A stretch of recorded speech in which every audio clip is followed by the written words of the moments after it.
All right, guys, just wanted to do a quick little video on some of the happenings in Australia. I'm sure many people have read certain things, heard certain things about the situations that have been happening in Australia. I do want to quickly say, I think this is a really good case study for other countries' citizens to see and understand how quickly government overreach can happen, how quickly your rights can be infringed upon. Obviously, Australia, their government with the whole COVID thing, infringing significantly on citizens' rights, using COVID as an excuse.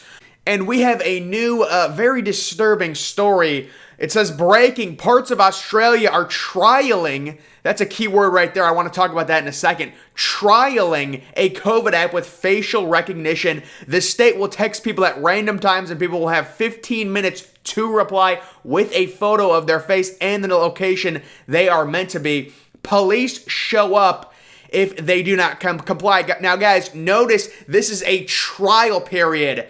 Whenever a government is trying to restrict certain rights of citizens, rights that citizens used to have, they're trying to restrict those, they will always introduce it as sort of a trial, or they'll say it's completely voluntary. That's another key word that puts citizens at ease. Well, I don't have to do it. It's voluntary, right? Because that's how they introduce these things. I wanted to make sure this was actually a real thing that was happening, because there were some Australians saying this is just one article, this isn't really a thing that's happening. Apparently, they're wielding it out now. It's not happening to everybody, but they are premiering it in South Australia. It says you can see the different articles covering it. There are many different things happening there.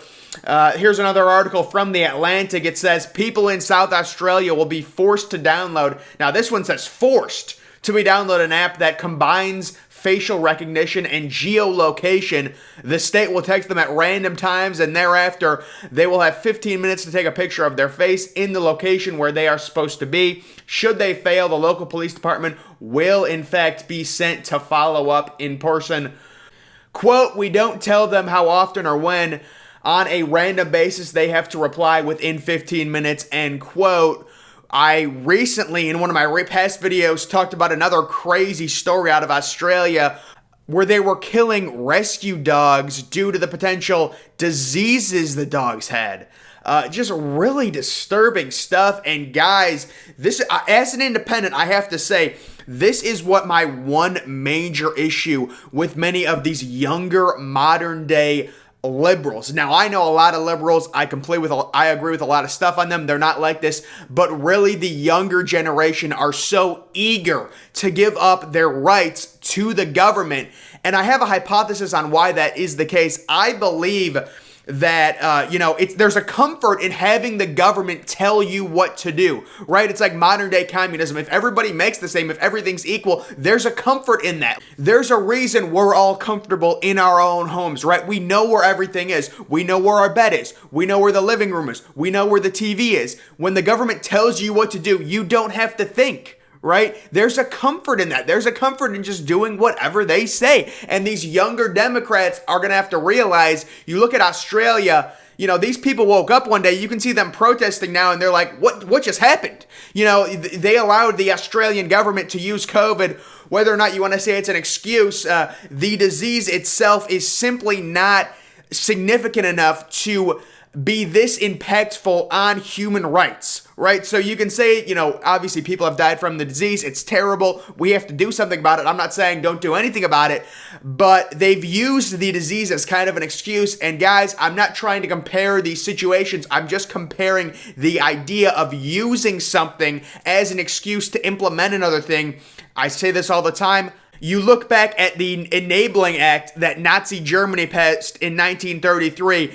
Adolf Hitler knew he couldn't just tell the German citizens, listen, I want full control to do whatever I want and pass any law I want with, the Nazis' full authoritarian power. He had his own Reichstag firebombed and then blamed it on the communists and said, look, they're out of control. The communists are the devil. They're the enemy. That's why I need all this power, so we can fight them. It's the idea of blowing a certain situation out of proportion, or in certain cases, setting up a certain situation to implement laws that will significantly hinder your freedoms. And again, this stuff should scare a lot of people because Australians, they woke up one day and they're like, what's going on? I mean, you take a look, this is where people are quarantining, I believe. If you want to go to Australia, you have to stay at one of these, quarantine camps is what they're calling them for 14 days. We know, Canada has had some certain problems where you have to quarantine for 14 days. I don't think they're still doing that, but they were another one that was crazy with the quarantine stuff. There's another really interesting photo of suicides versus COVID deaths. Now, I will say, has there been an uptick in suicides due to the fact that people are staying home, they're not going out? That's what I would really like to study. Obviously, people who are in favor of, of staying home are going to say, well, there'd be a lot more COVID deaths if people went out. The whole argument there would be, did the suicides increase significantly due to people getting more depressed because there's no human interaction, they're locked inside their houses? That's what I would look up in terms of that, but that is a powerful photo, obviously, guys.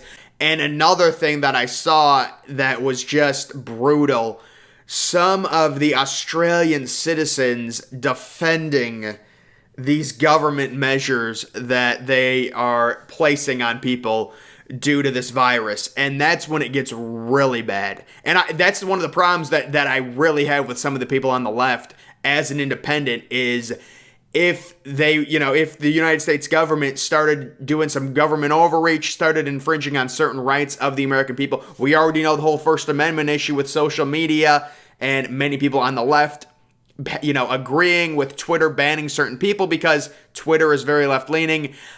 You would get a lot of people defending the government. That's when it gets really ugly.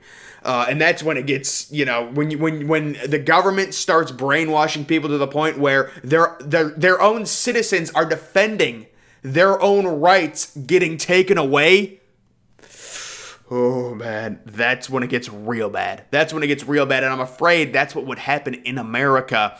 Now, obviously, two different situations. Australians, they are unarmed.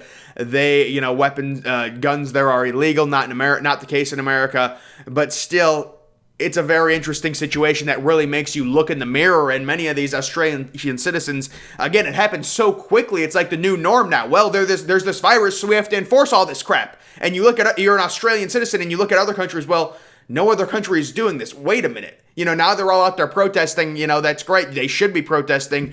But it's like it just happened so quickly. And again, the darkest part of it is some of the citizens defending their personal rights being taken away. And that would happen in America. That's one of my main problems is this idea of government overreach and these people embracing government overreach because there's a comfort in not having to think for yourself, not having to do anything for yourself. The government tells you what to do. There's a comfort in that. It's your comfort zone. You don't have to think for yourself. It's pretty crazy to think about, guys. That is going to do it for this quick video. Make sure you're following me on Twitter. Link to that's always in the description, guys. I am, of course, the Depressed Ginger. Thank you for watching.